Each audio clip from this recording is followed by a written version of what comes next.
सेहत जुमा के शराइत क्या फ़ुक़हा ने नकल किए हैं। चनांचे किसी जगह जुमा के सही होने के लिए तकरीबन 7 शर्तों का पाया जाना ज़रूरी है, जिसकी बिना पर वहाँ पर जुमा सही हो सकता है वरना नहीं। चनांचे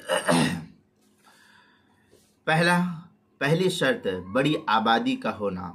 अब जो लोग छोटे छोटे देहात वगैरह गांव के अंदर जुमा के जवाज़ के कायल है वो ज़रा ठीक नहीं है, उन्हें अपने इस जवाज़ के फतवे पर नज़र सानी करने की ज़रूरत है। बहरहाल बड़ी आबादी का होना, बड़ी आबादी क्या है ये तफसील आगे बयान की जाएगी दूसरी वीडियोस के अंदर। नंबर 2, हाकिम या उसका कायम मकाम उस शहर के अंदर होना। तीसरे, ज़ोहर का वक्त पाया जाना। चौथे, खुतबा पढ़ना। पांचवा, खुतबा का जुमे से पहले होना और इतने लोगों के सामने खुतबा पढ़ना जिनसे जुमा कायम हो सके।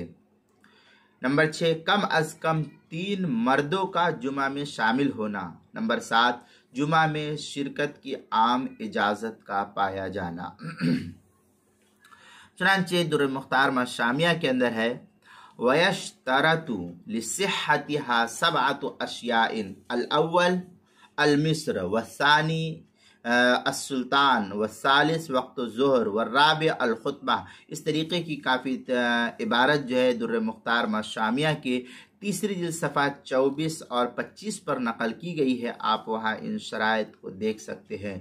किताबुल मसाइल पहली जिल्द सफ़ा 453 और 454 पर भी इसको नकल किया गया, वहाँ भी देख सकते हैं।